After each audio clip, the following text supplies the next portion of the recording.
Welcome back. I'm Kim Bailey. She's Fulyana Osborne. This is Inside Exec. Today we're going to look at a different area of managing your work and career, and it's how to thrive within a startup. For a lot of people, a startup means just one person starting out on their own, but sometimes it can be a new part of an organisation, can be classified as a startup. So we're going to look very broadly at if you are in something that is new, whether it's within an organisation or on your own or with a few other people, it's new and groundbreaking and a challenge in all sorts of ways. How do you thrive within that environment? I think it'd be fair to say there's quite a lot of startups lately, some of them in different industries, and there's lots of people that have an image of a startup and they might get that Google image or look at that, I'll go in there and it's just fun and all of that. The reality is that most startups, to work in a startup, it's hard work, often less pay than in an established corporate, for example, and very demanding on your time and energy. So if you go to a startup, because I talk to people and sometimes they frustrated by it and think, well, remember why you went there, because you went there knowingly. It's a definite choice that you make, and it's a choice around a passion that you've got or an idea that you think is worthwhile and is driven by your passion for the idea. So obviously there's emotion involved, and whenever there's emotion involved in a decision that revolves around making money or making an impact, because it's not always about making money, sometimes it is about making an impact in a particular arena, you're on the roller coaster. There's no other way to describe it. You cannot be passionate about something, regardless of what it is, and just run the straight road to the horizon. It just doesn't happen that way. We're not made that way. When you feel passion for a reason, you feel that excitement and that drive and all of the positive emotions you feel for a reason. And it is a roller coaster. But what you have to remember about a roller coaster is that even when it goes down, it comes up the other side, and it comes up faster the other side, and it takes you around a corner that you weren't expecting to get around, or would have had to struggle to get around, or would have taken you time to get around, and suddenly you've shot past that corner and you've gone somewhere else. So I like the idea of thinking about it as a roller coaster, because we can come to terms with that. We can accept that a roller coaster is a roller coaster, and I'll just get back on the ride and I'll just get doing it. It used to be the saying I'll just get back on the horse or on the bike, but we can have roller coasters these days. That's true. The other thing is, I think it's be unrealistic with all the information that we have now and the statistics, that to think each startup is going to be that one that you're going to hear about that made it and broke new grounds and everybody is a billionaire. I think the risks are real, and sometimes the thing will not go ahead. Having said all of that, I think that you have to say to yourself, am I prepared? Once you made a decision to go in, you've got to manage your own expectation. Don't compare it to an established corporate.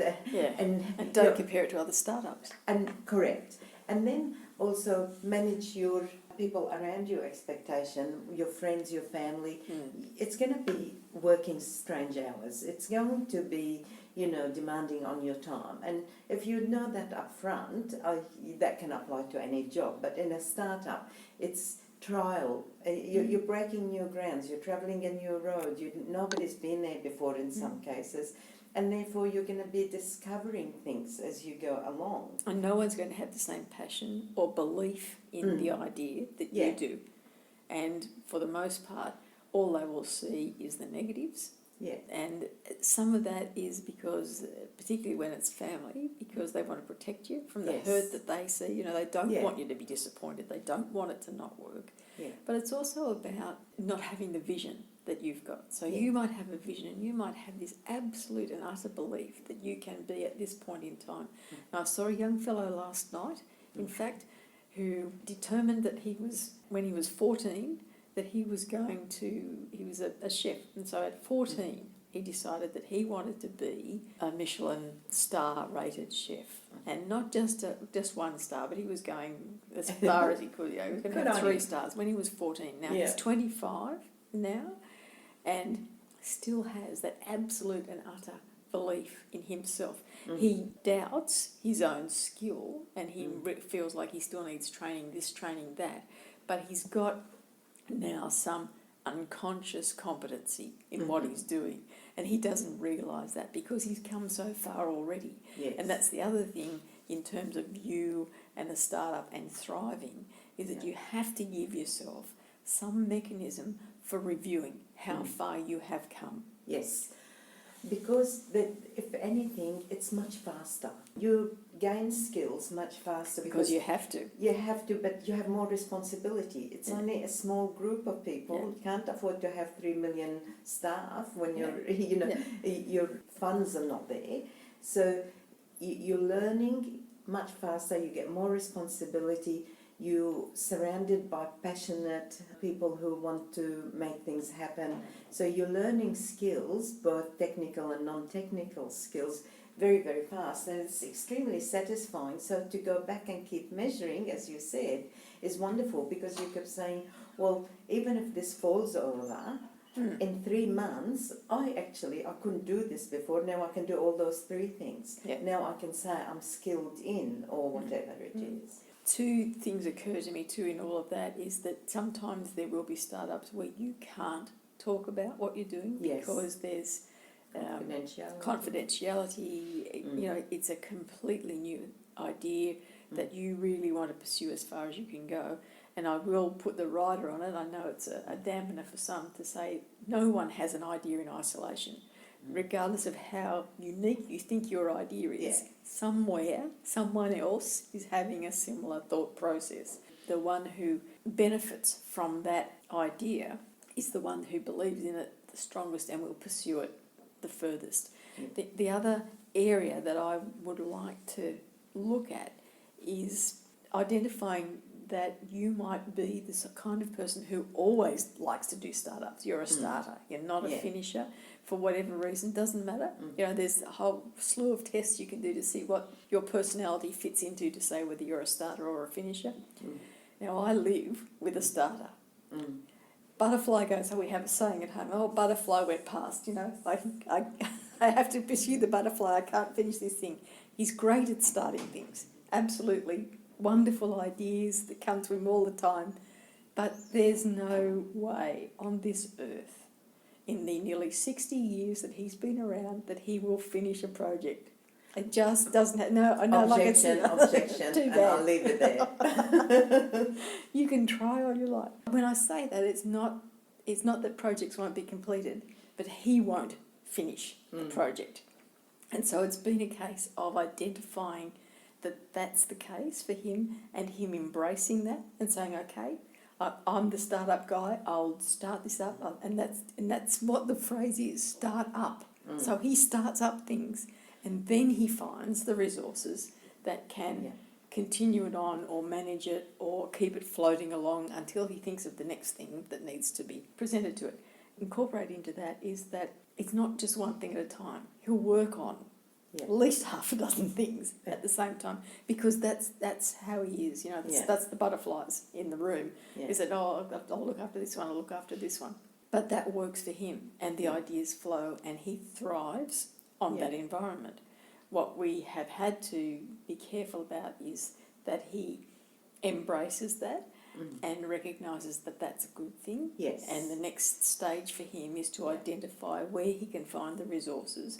First of all, identify what it is that needs to be done, and then how he identifies the resources to do it without a lot of expense, without committing people to changing careers, whatever else it is. And so the internet these days provides us with a whole range of human resources of places we can go and things we can use. The rider on all of that is that he gets frustrated. So he gets to a point where it's, I've got all this stuff, all these things on the boil, but nothing's materialising. And that's where the measurement comes in. So then we'll sit down and we'll say, okay, let's look at each of the things. Where is it at? How far have you brought it? What have you done towards it? What have you learned out of it? What have you pulled out of that project that you've used in this other one? And leaving it at that. But that also highlights the fact that if you are the person who's doing the startup and thriving on that, you've got to have someone that you can talk to who can then translate that into all of the other things that need to be done. And of course, that's me. In this instance, that's me. So he'll talk to me and he'll say, I've got all these things there. And me, being the finisher, being the filing cabinet expert, I love a bit of order. I love a checklist, as you know. If there's a list, we'll do it. And so that works for us in a work sense. That's the perfect symbiotic relationship, because he'll talk about his ideas and his vision and his passion for this or that project. I won't have a clue what he's talking about for the most part, because it's just beyond my area of interest and my desire to understand what it is he's talking about. But I can feel the passion, and I know that if I understand that he wants these things done, I can take it from there, and I can find the resources, or I can say, okay, you need this needs to be done in this package, so you go and find someone who's got those skills, the technical skills we're talking about now, to do those things. And so we're moving on. So if you are in a startup situation and you are feeling like you are overwhelmed, particularly, then look at the resources that are around you. Find someone. We come back to mentoring and coaching and the sounding board areas. Stacks of places you can go to where that's available, or it might be just a discussion group on the internet, anything at all, where you're not giving away your idea, but you're just talking about, these are the frustrations I'm feeling at the moment, these are the sorts of things that I need done. I'm in a startup situation, can't pay anyone. Is there anyone out there who's got skills? Look at the numbers of people out there who are not working full time for whatever reason, but want to keep their skills up. And will do something because they want to contribute. They want to do something rather than go out into the garden because they're tired of gardening. They've had 12 months of gardening. Let's do something else, See, like Fulyana, they're not going out in the garden. I will not go in the garden except to relax. But see, when what you just described, Kim, is what will be in a startup. There'll be that person who. You've got to know that as part of a group, usually it's a small group, and you've got to accept the fact that the person in charge, if you like, or the person who's started the company or the idea doesn't know all the answers. It is embarking on a new journey, and there is another person who's very keen to make sure we got processes, order, and we do finish what we started and get the results. So again, that team has to complement each other. But the other thing is I keep hearing is somebody says, I know I wanted to work for a startup and now I'm finding I'm doing really routine work. Well, hello, yes you are, because guess what? Processes have to be established. If you're going for licenses of any kind, you have to follow certain thing, and to be even eligible to apply, then you have to have audits and you have to have all those things. Nobody's going to have any startup that doesn't stand, it's solid, and it's got the foundation, and it's legal and compliant and all the rest of it. So every exciting idea, it's got the routine stuff. To me, there is nothing but upside in working for a startup. If you're talking about the money, well, don't go there, because don't expect it to be straight away. In the future, if it's successful, you're going to be very, very well rewarded. If not, then you're still rewarded, because you've got so much out of learning, growing your skills and having that journey. And you work hard, but you're able to use it for your next career move or for your next own startup. And it's education. In that sense, it's education that you would not have paid for. Yes. So, had someone come to you at the beginning of the startup and said, well, look, we'll give you this base salary, and then you have to pay this amount of money to learn these skills, you would have said no. So you've got the education without having to really have a separate outlay for that education. Are you for a startup or not? Think about it, but once you go there, you get all those benefits and decide how you want to play it. But if you want to stay in a corporate, you also got to be prepared for maybe the slowness of your learning and career growing. So, it's up to you. What it's you're a personal with. thing. It is indeed. Just before we finish on that, I think it's probably important to talk about, with startups, to talk about exit strategies as well. You're in a startup, you're all excited, passion's there, you're ready and rolling. Now, when I talk about an exit strategy, I'm not talking about a plan B for if it doesn't work. This is more about, let's take it as far as it can go, regardless of what the success or otherwise is. What happens when it's both ends of the scale, when it's up and running and it's successful and it's doing all the things you want it to do? What then? What's your place then? How will you thrive in that environment? Or is it time for you to say, okay, when I've got these measurable quantities happening, then I will look at something else. Or when I know that it's moving towards that, I will start to think about something else. So how far in advance, when you see the progression, because it's not going to happen overnight. It's not going to be, idea doesn't work, the idea works. There was in the news this past week, there was a startup that has sold what they're terming a supersonic aircraft. It hasn't been built yet. They've got the components, they've tested the components. It's not, we're 2021 now, and the first one's not going to be built till 2029. So what's this fellow's plan? Now, essentially, in measurement terms, the startup has reached success because he sold X number of these aeroplanes for when they do get built. Yeah. So what does he do now? And how far back can we go that he knew this negotiation was happening and that the end result would be that these people would buy the planes? So how far back did he start thinking about what's the next thing I'm going to work on? So if you are a startup person and if that's what you enjoy, I think there's always got to be something that's going to be the next thing. So you need to know when the changeover is going to happen and what the transition is going to be. On the other side of this coin, if it doesn't work and you can see it's not working, you know that regardless of what you throw into it, it's not going to work. And it's not just about whether the finance is there or not, it's that you've lost your drive, you've lost your passion, the technology isn't there for what you thought would develop by this point in time. And electric cars are a prime example, there's still, or solar panels on the roof. We're still not at a stage where the batteries for that are as developed as the rest of the technology has become over the last 20 years. So where do you draw the line? Where do you say, okay, well, I'll put that idea just on hold and keep an idea of what's happening in the industry, but I'll move on to something else, because there's no point in treading water waiting for something to happen and still trying to be thriving in that environment without something else to occupy your mind, because if you're a startup person, you are a driven person. Yeah. You need to be doing things. You need to be working on stuff. You need the excitement. You need almost the uncertainty of not knowing whether that will work or not. So that's your personality. You've got to have things that are keeping you going.